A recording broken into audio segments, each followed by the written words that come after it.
నమస్తే YLR news కి స్వాగతం. నేను కవిత. ముందుగా హెడ్లైన్స్. రేపు ఎల్లుండి రాహుల్ గాంధీ తెలంగాణ పర్యటన. రేపు సాయంత్రం హైదరాబాద్ చేరుకోనున్న రాహుల్ గాంధీ. ధర్మపురి కాదు నువ్వు అధర్మపురి, అరవిందవు ఎమ్మెల్సీ కల్వకుంట్ల కవిత. ఖబర్దార్ కేసీఆర్, నువ్వు ఎవరితో పెట్టుకుంటున్నావో తెలుస్తుందా? కేఏ పాల్. అకాల వర్షంతో తీవ్ర నష్టం. నేడు రేపు వానలు కురిసే అవకాశం. పసుపు బోర్డు ఏర్పాటుపై ఉచిత సలహాలు, ఉత్తుత్తి మాటలతో టైంపాస్ చేస్తున్న ఎంపీ అరవింద్ను ఇక నుండి వదిలేది లేదని ఎమ్మెల్సీ కల్వకుంట్ల కవిత తెలిపారు. గెలిచిన 3 ఏళ్లలో పసుపు రైతులను తీవ్రంగా నిర్లక్ష్యం చేసిన అరవింద్ను 250 రూపాయల ఎంపీగా అభివర్ణించారు ఎమ్మెల్సీ కవిత. పసుపు బోర్డు ఎప్పుడు ఏర్పాటు చేశారో నిజామాబాద్ రైతులకు సమాధానం చెప్పాలని ఎంపీ అరవింద్ను ఎమ్మెల్సీ కవిత డిమాండ్ చేశారు. నిజామాబాద్లో పర్యటించిన ఎమ్మెల్సీ కవిత గత 3 ఏళ్లుగా ఎంపీ అరవింద్ చేసిన మోసాలను ఆధారాలతో సహా బయటపెట్టారు. నిజామాబాద్ జిల్లాలో రైతు సమస్యలకు రాజకీయ రంగు పులిమి అనేక అబద్ధాలు చెప్పి తప్పుడు హామీలు ఇచ్చి పార్లమెంటు స్థానాన్ని బీజేపీ గెలిచిందన్న ఎమ్మెల్సీ కవిత 3 సంవత్సరాలు గడిచిన తర్వాత కూడా అనేక విషయాలతో ప్రజలను మభ్యపెట్టడం తప్ప ఎంపీ అరవింద్ సాధించేదేమీ లేదన్నారు. గెలిచిన వ్యక్తులకు కొంత సమయం ఇవ్వాలని భావించి ఎంపీ అరవింద్కు 3 సంవత్సరాలు అవకాశం ఇచ్చామన్న ఎమ్మెల్సీ కవిత ఇక నుండి ప్రతి గ్రామంలో పసుపు బోర్డు ఏర్పాటుపై అరవింద్ను రైతులు నిలదీస్తారని తెలిపారు. నుంచి పోతున్నారు పసుపు రైతులు ట్రైన్లో, అటు పోవద్దు, నిజామాబాద్లోనే పెద్ద మార్కెట్ రావాలి, నిజామాబాద్లోనే పసుపు బోర్డు ఏర్పాటు అయితే ఈ సమస్యలన్నీ తీరుతాయని మనం అనుకుంటే ఉచిత సలహాలతోని ఉత్తుత్తి మాటలతోని అరవింద్ గారు టైంపాస్ చేస్తూ ఉన్నారు. అంతేకాకుండా మరీ దారుణం ఏంటంటే ఈ 3 సంవత్సరాల్లో ఖాళీగా కూసోకుండా అసలు ఈ అరవింద్ గారు చేస్తున్నది ఏంది, వీరి సంగతి ఏందని మొత్తం ఆర్టీఐ రిపోర్ట్లన్నీ కూడా తీయడం జరిగింది. దాంట్లో మనకు తెలిసింది ఏంది అని అంటే ఈ 2020-2021లో మొత్తం స్పైస్ బోర్డు అనేటటువంటి ఇది ఏదైతే స్పైస్ డెవలప్మెంట్ ఏజెన్సీ అని పెట్టిరో దాని ద్వారా మనకు వచ్చిన బడ్జెట్ ఎంత అంటే 1,18,00,000. అదేవిధంగా 2021-2022 కలిస్తే 74 లక్షలు వచ్చింది. ఈ సంవత్సరానికైతే ఒక్క రూపాయి కూడా పెట్టలేదు, పెట్టే ఆలోచనలు కూడా వాళ్ళు లేరు. అంటే మొత్తం దాదాపుగా 90,000 నుండి 1,00,000 మంది రైతులు మనకు పసుపు పండించే రైతులు తెలంగాణ వ్యాప్తంగా ఉంటే బీజేపీ ప్రభుత్వం ఈ గొప్ప ఎంపీ గారు అరవింద్ గారు సాధించుకొచ్చింది ఏంటంటే 2 కోట్ల రూపాయలు కూడా కాలేదు, 1,92,00,000 రూపాయలు మాత్రమే ఈ 3 ఏళ్లలో ఆయన సాధించుకొని వచ్చిండు. అంటే అది డివైడెడ్ బై మీరు 1,00,000 మంది రైతులు చూసుకుంటే జుట్టుకు 250 రూపాయలు కూడా రావు. అంటే 150 రూపాయలు లేకే అయ్యాయి ఢిల్లీ జాకే. కనీసం విమాన ఖర్చు కాదు, ఛాయ ఖర్చులకు కూడా సరిపోయినటువంటి పరిస్థితి ఇవాళ ఉన్నది. అంటే ప్రతి రైతుకి పసుపు రైతుకి మభ్యపెట్టి బాండ్ పేపర్ రాసిచ్చి మోసం చేయడం కాకుండా కనీసం ఆదుకున్నటువంటి పాపన పోతలేరు. ప్రాథమిక వ్యవసాయ సహకార సంఘం ఎల్లారెడ్డి పరిధిలోని శివనగర్, బాచాపూర్, సబ్దుల్లాపూర్ కొనుగోలు కేంద్రాలను ప్రారంభించారు. ఈ కార్యక్రమంలో అధ్యక్షులు శ్రీ ఏగుల నరసింహులు మాట్లాడుతూ రైతులు యాసంగి పండించిన ధాన్యాన్ని ప్రభుత్వం ద్వారా ఏర్పాటు చేసిన ధాన్యం కొనుగోలు కేంద్రాల్లో విక్రయించి క్వింటాల్కి 1,960 రూపాయల మద్దతు ధర పొందాలని తెలిపారు. దళారుల చేతిలో మోసపోవద్దని సూచించారు. ఈ కార్యక్రమంలో డైరెక్టర్లు పోచయ్య, సూర్యప్రకాష్, గ్రామ సర్పంచ్లు ఎల్లయ్య, సాయిరాం, నారాయణ, గ్రామ పెద్దలు, గ్రామ రైతులు, సీఈఓ విశ్వనాథం మరియు సిబ్బంది ఇన్ఛార్జ్ పాల్గొన్నారు. రాహుల్ గాంధీ తెలంగాణలో 2 రోజులు పర్యటించనున్నారు. రేపు సాయంత్రం హైదరాబాద్ చేరుకుని పలు కార్యక్రమాల్లో పాల్గొంటారు. రేపు సాయంత్రం 4:50 ఢిల్లీ నుంచి ప్రత్యేక విమానంలో రాహుల్ గాంధీ శంషాబాద్ ఎయిర్పోర్టుకు చేరుకుంటారు. 5:10 శంషాబాద్ ఎయిర్పోర్టు నుంచి హెలికాప్టర్ ద్వారా వరంగల్ బయలుదేరుతారు. 5:45 వరంగల్ క్యాబ్రియల్ స్కూల్కు చేరుకుంటారు. 6:05 వరంగల్ ఆర్ట్స్ కాలేజీ గ్రౌండ్లో ఏర్పాటు చేసిన రైతు సంఘర్షణ సభలో పాల్గొంటారు. 8 గంటలకు వరంగల్ నుండి బై రోడ్డు ద్వారా బయలుదేరి రాత్రి 10:40 హైదరాబాద్ చేరుకుంటారు. రాత్రి బంజారా హిల్స్ తాజ్ కృష్ణ హోటల్లో బస చేస్తారు. మరుసటి రోజు పలు కార్యక్రమాలలో పాల్గొని 3 గంటలకు గాంధీ భవన్ నుంచి బై రోడ్డు ద్వారా ఎయిర్పోర్ట్కు చేరుకుంటారు. మంత్రి కేటీఆర్ పై ప్రజాశాంతి పార్టీ అధ్యక్షుడు కేఏ పాల్ తీవ్ర స్థాయిలో విమర్శించారు. సిరిసిల్లలో తన మీద జరిగిన దాడిపై ఫిర్యాదు చేయడానికి డీజీపీ కార్యాలయానికి వెళ్దామనుకుంటే 2 రోజులుగా పోలీసులు తనను గృహ నిర్బంధం చేశారని మండిపడ్డారు. రాబోయే రోజుల్లో ప్రజాశాంతి పార్టీ అధికారంలోకి రాబోతుందని జోష్యం చెప్పారు. తెలంగాణలో తెరాస గూండాల రాజ్యం నడుస్తుందని ప్రజాశాంతి పార్టీ అధ్యక్షుడు కేఏ పాల్ ధ్వజమెత్తారు. ఇప్పటి వరకు వారిపై ఫిర్యాదు చేయడానికి ఎవరూ సాహసించలేదని, కానీ ఇప్పుడు కేఏ పాల్ వచ్చాడని మంత్రి కేటీఆర్ను ఉద్దేశించి హెచ్చరించారు. రాబోయే రోజుల్లో ప్రజాశాంతి పార్టీ అధికారంలోకి రాబోతుందని, ప్రజలకు కావలసిన అన్ని అభివృద్ధి పనులు తన వల్లనే సాధ్యమవుతాయని కేఏ పాల్ జోష్యం చెప్పారు. తెరాస కావాలా, ప్రజాశాంతి పార్టీ అభివృద్ధి కావాలా తేల్చుకొని ఓటు వేయాలని ప్రజలను పాల్ కోరారు. కరోనా కంటే ముఖ్యమంత్రి జగన్ ప్రమాదకరమైన వ్యక్తి అని టీడీపీ అధినేత చంద్రబాబు మండిపడ్డారు. నిత్యావసర వస్తువుల ధరలు భారీగా పెంచారని, జగన్ వల్ల రాష్ట్రం మరో శ్రీలంక అవటం ఖాయమని ఆందోళన వ్యక్తం చేశారు. ముఖ్యమంత్రి జగన్మోహన్ రెడ్డి పాలనలో ఆస్తులకు, ఆడబిడ్డలకు, సామాన్యుల ప్రాణాలకు రక్షణ లేదని తెదేపా అధినేత చంద్రబాబు మండిపడ్డారు. వారంలో 5 ఘటనలు, నెలలో 30 సంఘటనలు జరిగాయని ఆగ్రహం వ్యక్తం చేశారు. బాదుడే బాదుడు కార్యక్రమంలో భాగంగా శ్రీకాకుళం జిల్లా పొందూరు మండలం దల్లవలసలో నిర్వహించిన బహిరంగ సభలో ఆయన పాల్గొన్నారు. జగన్ ఒక్క ఛాన్స్ అనగానే అందరూ మాయలో పడ్డారని, 151 సీట్లు రావడంతో జగన్కు అహంకారం పెరిగిందని ఆక్షేపించారు. చంద్రబాబుకి ప్రజలు ప్రతిపక్ష హోదా ఇస్తే ఆయన శాసనసభకు రావడం లేదంటూ జలవనరుల శాఖ మంత్రి అంబటి రాంబాబు ఎద్దేవా చేశారు. ఆనాడు శాసనసభకు రానివారు జీతాలు కూడా తీసుకోకూడదంటూ ప్రగల్భాలు పలికారని గుర్తు చేశారు. చంద్రబాబు అధికారంలో ఉన్నప్పటికంటే ధరలు ఇప్పుడే చౌకగా ఉన్నాయి. ఈ దేశంలో కొన్ని ప్రత్యేక పరిస్థితులు ఈ 3 ఏళ్లలో ఏర్పడ్డాయి. దీనివల్ల ధరలు పెరగడం, తగ్గడం జరుగుతూనే ఉన్నాయి. మీకు 175 సీట్లలో ప్రజలు బాదుడే బాదుడు చూపించారని, నీ కుమారుడిని మంగళగిరిలో బాధింది అసలు బాదుడు అని ఎద్దేవా చేశారు. త్వరలో రాష్ట్రంలోకి మరిన్ని అద్దె బస్సులు రానున్నట్లు ఆర్టీసీ ఎండీ ద్వారకా తిరుమల తెలిపారు. సొంత బస్సు కొనే స్తోమత ఆర్టీసీకి లేనందున కొత్తగా 998 అద్దె బస్సులకు టెండర్లకు పిలిచామన్నారు. అద్దె బస్సుల పెంపుతో ఆర్టీసీ ప్రైవేట్ వాళ్ల చేతుల్లోకి వెళ్తుందనేది పూర్తిగా అవాస్తవమని ఆర్టీసీ ఎండీ స్పష్టం చేశారు. అద్దె బస్సుల పెంపుతో ఆర్టీసీ ప్రైవేటు వాళ్లు చేతిలోకి వెళ్తుందనేది అవాస్తవమని ఆర్టీసీ ఎండీ ద్వారకా తిరుమలరావు స్పష్టం చేశారు. అద్దె బస్సుల పెంపు వల్ల అందుబాటులోకి కొత్త బస్సులు వస్తాయన్నారు. దేశవ్యాప్తంగా రవాణా సంస్థలు సొంత బస్సులు కొని నడిపే పరిస్థితి లేదన్న ఆర్టీసీ ఎండీ ఏపీలోనూ అదే పరిస్థితి ఉందన్నారు.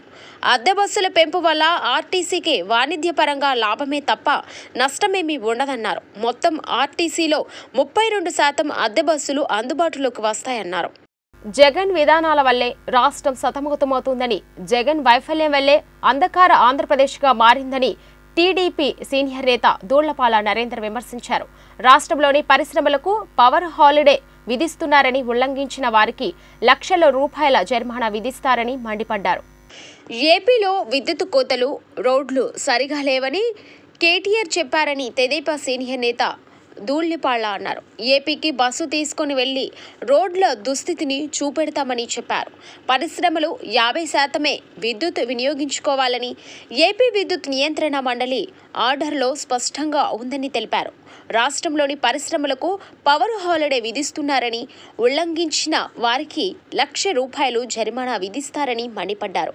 బహిరంగ మార్కెట్లో విద్యుత్ దొరకట్లేదని చెప్తున్నారన్నారు. యూనిట్కు 20 పెట్టి కొందామన్నా విద్యుత్ దొరకట్లేదని చెప్పారు. రాష్ట్రంలో పరిశ్రమల ఏర్పాటుకు ఎవరూ ముందుకు రావట్లేదని ధ్వజమెత్తారు. రాష్ట్రంలో దారుణమైన పరిస్థితులు నెలకొన్నాయని ఆవేదన వ్యక్తం చేశారు. జగన్ వైఫల్యం వల్ల అంధకార ఆంధ్రప్రదేశ్గా మారిందని విమర్శించారు. రాష్ట్రంలో 10th పరీక్షలు కట్టుదిడ్డంగా నిర్వహిస్తున్నామని విద్యాశాఖ మంత్రి బొత్స సత్యనారాయణ తెలిపారు. పరీక్షలో అక్రమాలకు పాల్పడిన వారిపై చర్యలు తీసుకున్నామని అన్నారు. నిందితులపై క్రిమినల్ కేసులు కూడా నమోదు చేశామని అన్నారు. 10th పేపర్ల లీకేజీ విషయంలో 69 మందిపై చర్యలు తీసుకున్నామని, అందులో 36 మంది ప్రభుత్వ టీచర్లు కూడా ఉన్నారని తెలిపారు. విద్యార్థులు, వారి తల్లిదండ్రులు ఆందోళన చెందవలసిన పని లేదని మంత్రి బొత్స అన్నారు. 6 నుంచి 24 వరకు ఇంటర్మీడియట్ పరీక్షలు జరుగుతాయని, దాదాపు 10 లక్షల మంది విద్యార్థులు పరీక్షలు రాయబోతున్నారన్నారు మంత్రి బొత్స సత్యనారాయణ. అందుకు తగిన ఏర్పాట్లు కూడా చేశామని, అవసరమైతే రూములలో సీసీ కెమెరాలు పెట్టే ఆలోచన కూడా చేస్తున్నామన్నారు. ముఖ్యమంత్రి కేసీఆర్ ఆదేశాల మేరకు బండ్లగూడ, పోచారం స్వగృహ ప్లాంట్ల విక్రయంపై సంబంధిత అధికారులతో రాష్ట్ర రోడ్డు భవనాల గృహ నిర్మాణ మరియు శాసనసభ వ్యవహారాల శాఖ మంత్రి వేముల ప్రశాంత్ రెడ్డి సమీక్షా సమావేశం నిర్వహించారు. బండ్లగూడలో మొత్తం 1501 ప్లాంట్లు విక్రయానికి సిద్ధంగా ఉండగా, అందులో వర్కర్స్ పూర్తి స్థాయిలో ఉన్నవి 419 ప్లాంట్ల చదరపు అడుగులు, 3000 చొప్పున, కొద్దిగా అసంతృప్తిగా ఉన్న 1082 ప్లాంట్లు చదరపు అడుగు 2750 చొప్పున విక్రయించాలని ప్రభుత్వం నిర్ణయించిందన్నారు. పోచారంలో 1328 ప్లాంట్లు 2500 రూపాయల చొప్పున, కొద్ది స్థాయిలో అసంతృప్తిగా ఉన్న 142 ప్లాంట్లు 2250 చొప్పున విక్రయించనున్నట్లు తెలిపారు. దక్షిణ అండమాన్ సముద్రం పరిసర ప్రాంతాల్లో ఉపరితల ఆవర్తనం విదర్భ నుంచి రాయలసీమ మీదుగా అంతర్గత తమిళనాడు వరకు ద్రోణి ప్రభావం నెలకొంది. దీని ప్రభావంతో శుక్రవారం నాటికి దక్షిణ అండమాన్ ప్రాంతంలో అల్పపీడనం ఏర్పడే అవకాశం ఉందని అమరావతి వాతావరణ కేంద్రం సూచించింది. ఇది వాయువ్య దిశగా కదులుతూ తర్వాత 48 గంటల్లో వాయుగుండంగా బలపడే అవకాశం ఉన్నట్లు తెలిపింది.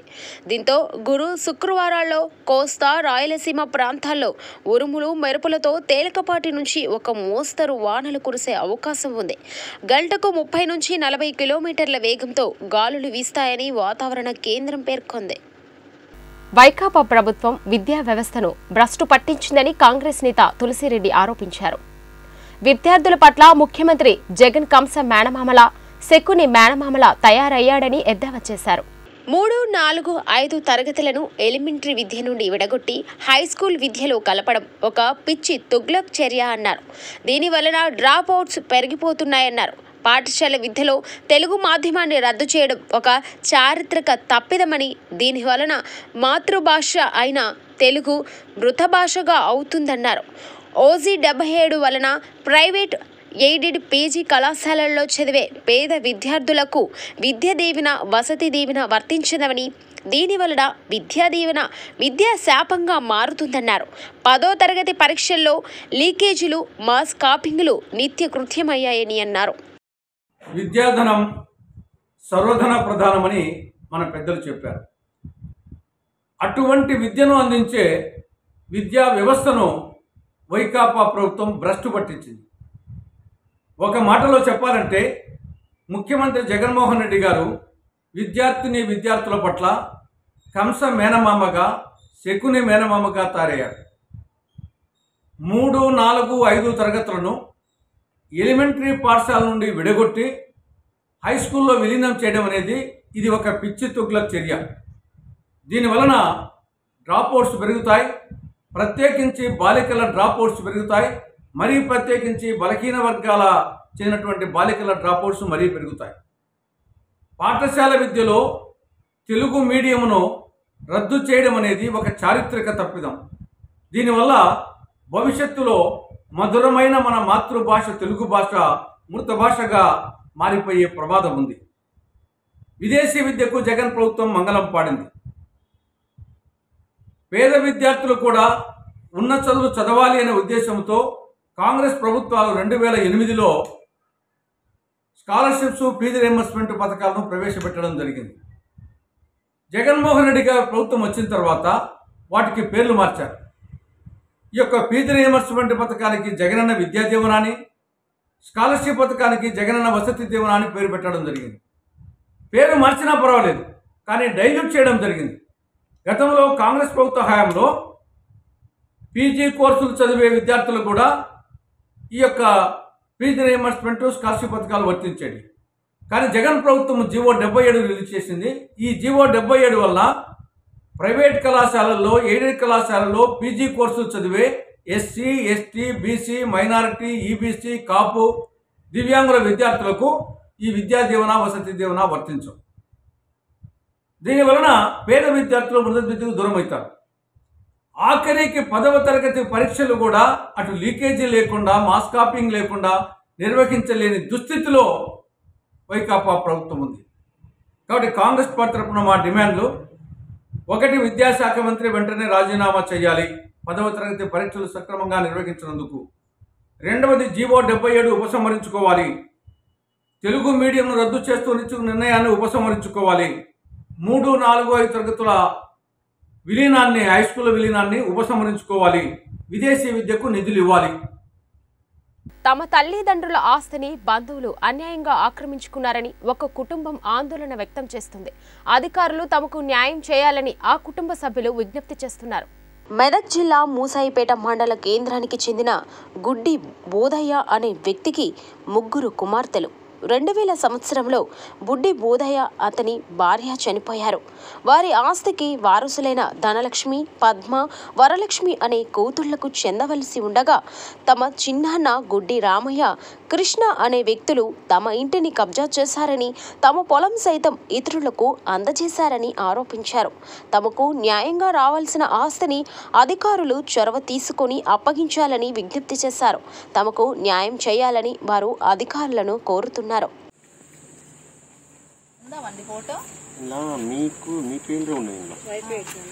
అంటే మా నాన్న పేరు నుంచి మా పేరుకు మార్పిడి చేసిండు. అంటే వాంది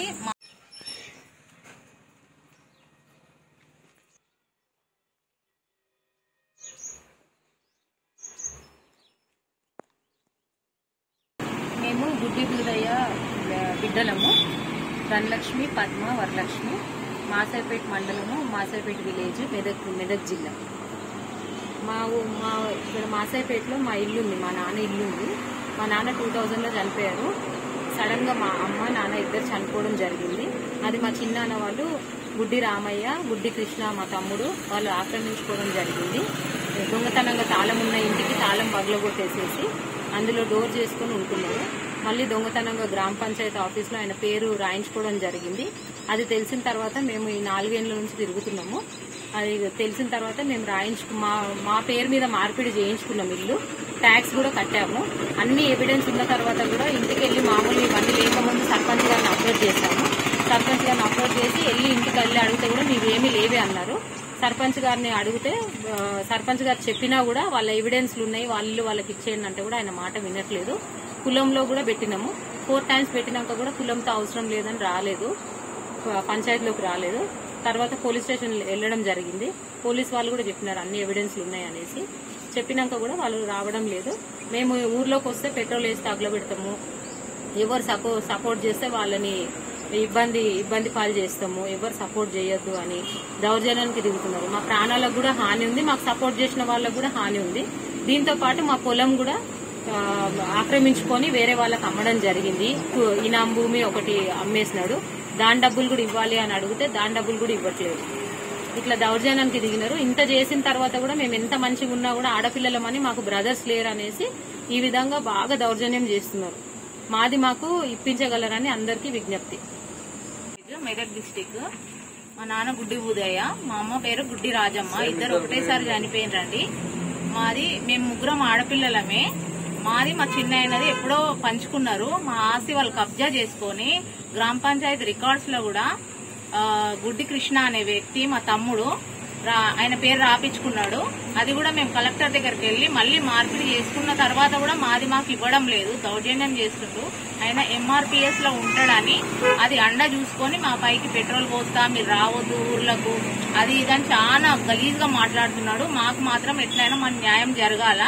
ఇంకొకటి మాది ఇనాం పైసలు వచ్చినాయి, ఊరందరూ ఎస్సీ వాళ్ళే అమ్ముకున్నారు, అవి కూడా మాకు ఇవ్వలేదు. మాది లావణ్య పట్ట అమ్ముకున్నాడు, మాకు తెలియకుండా గుడ్డి కృష్ణన్ మా నాన్న సాదుకుండా అని అబద్దాలు చెప్పి వాళ్ళకి సిగ్నేచర్ చేసి అమ్ముకున్నాడు. అది కూడా మాకు ఇవ్వాలి. ఇంకొకటి వాళ్ళతోటి మాకు ప్రాణ భయం ఉంది. మొన్న ఎస్ఐ కూడా కంప్లైంట్ చేసినాము, అట్లా కూడా వాళ్ళు మాకు ఇస్తలేరు. మా ఇల్లు వాళ్ళు ఆధీనం చేసుకుని మమ్మల్ని ఇంకా 10 ఏళ్లు తిప్పుతారంట.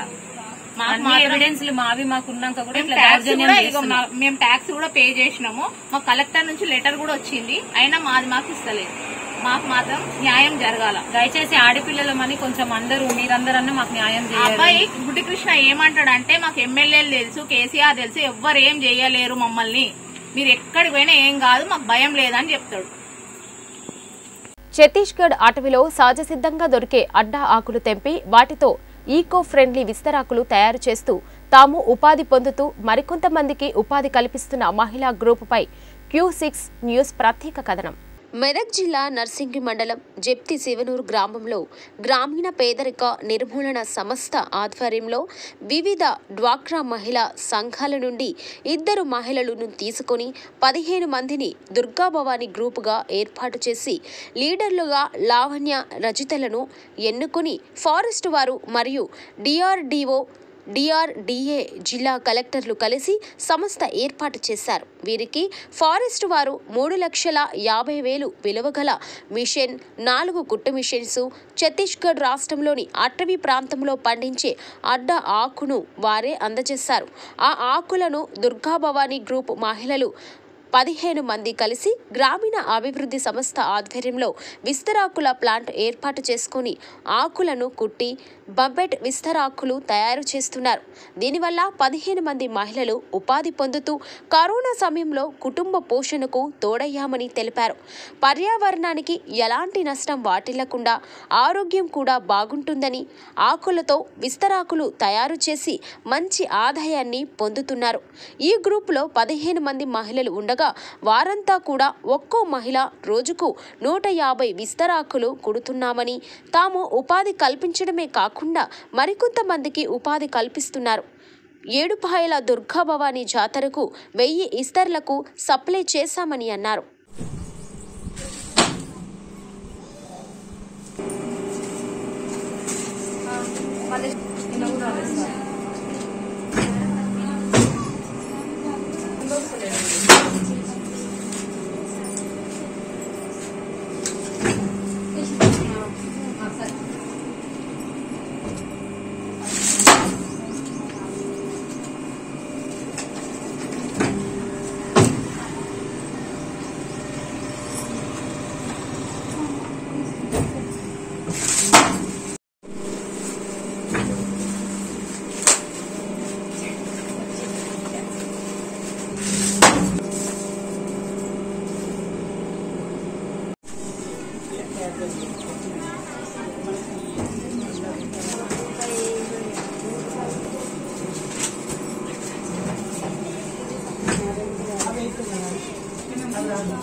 ఉన్నాయి, వేరే ఉన్నాయి.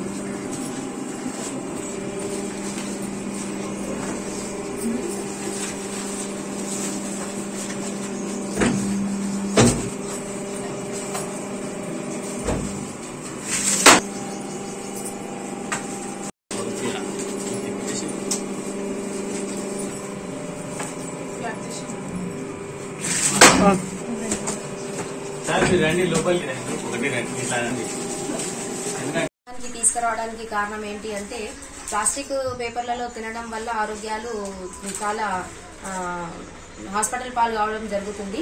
ఈ ఇస్తరాకులలో తినడం వల్ల ఆరోగ్యాలు బాగుంటున్నాయి. తర్వాత ఈ ఇస్తరాకులలో తినడం వల్ల ఆయుష్ కూడా బాగుంటుంది అని చెప్పేసి వేయడం జరిగింది. దాని ఉద్దేశంతో రామసంగానికి తీసుకురావడం జరిగింది. అదేవిధంగా ఒకప్పుడు మహిళలు కానీ ఎవరైనా సరే ప్లేట్ కొనాలి అంటే 2 రూపాయలు పెట్టడానికి వెనకాంచి ఆడేవాళ్ళు. ఈ మోదుగాకును కొనడానికి 5 రూపాయలైనా సరే కొంటామని ముందుకొచ్చి ఈ ఆకును కొనుగోలు చేయడం జరుగుతుంది. ఈ ఆకులో తినడం వల్ల ఆనందంగా ఉన్నారు, ఆరోగ్యవంతులుగా ఉన్నారు. ప్లస్ ఇంకోటి ఏంటి అంటే ఈ ఇస్తరాకుకు సంబంధించి బయట కూడా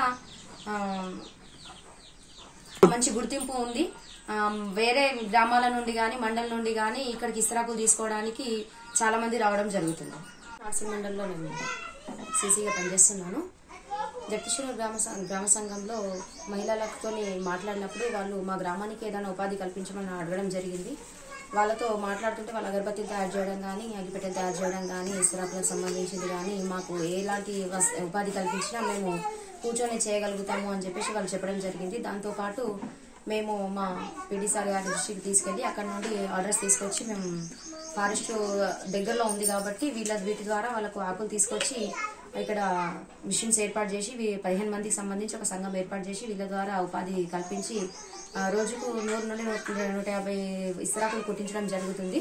దీని ద్వారా వాళ్ళు మంచి అభివృద్ధిని చెందిరు. మరి ఇంకోటి ఏంటంటే వాళ్ళ ఇంటి పనితో పాటు అదనంగా ఈ పని చేసుకుంటూ వాళ్ళ ఇంటి వారితో సహకారాలు అందించుకుంటున్నారు. అదేవిధంగా ఈ ఇస్తరాకులు కుట్టిన రూపాలతోటి వాళ్ళు వాళ్ళ పిల్లల చదువులకు కానీ, వాళ్ళ ఇంటి సంసారానికి కానీ ప్రతి ఒక్కటి చేదోడు వాదోడుగా ఉండి వాళ్ళు మహిళలు అభివృద్ధి చెందడం జరిగింది. అలాగే కరోనా నేపథ్యంలో వాళ్ళకి ఎలాంటి పని లేకపోవడం వల్ల వాళ్ళకి అవకాశం కల్పించడంతో పాటు 15 మంది వచ్చి ఇక్కడ రోజు ఇస్తరాకులు కుట్టుకోవడం జరుగుతుంది. దీని ద్వారా వాళ్ళు ఆరోగ్యంతో పాటు ఆనందాన్ని వ్యక్తం చేయడం జరుగుతుంది. నమస్కారం, నా పేరు లావణ్య. నేను జగదీశ్వర వెలుగు గ్రామిక సంఘానికి వివోగా పనిచేస్తున్నాను. నా దగ్గర ఉన్న మెంబర్స్ నన్ను అడగడం జరిగింది, సార్ వివో మీటింగ్ రోజు మేము ఏమైనా చేసుకుంటాము, మాకు ఏదైనా ఉపాధి కల్పించండి అంటే నేను సార్ వాళ్ళతో మాట్లాడడం జరిగింది. వాళ్ళు ఇట్లా మరి మీ ఫస్ట్ నార్సింగ్ మండలంలో పెడతామన్నారు సార్. దానికి కొట్లాడి మరి మా జగదీశ్వరుడు తీసుకొచ్చుకోవడం జరిగింది. కానీ నాకు మా విలేజ్ వాళ్ళు బాగా సపోర్ట్ చేస్తారు సార్. నేను చెప్పిందంటే కంపల్సరీ వాళ్ళు చేయగలుగుతారనే నమ్మకంతోనే ఈ విలేజ్లో ఇది పెట్టియడం జరిగింది సార్. కానీ ఇప్పటికైతే బాగానే చేస్తున్నారు సార్.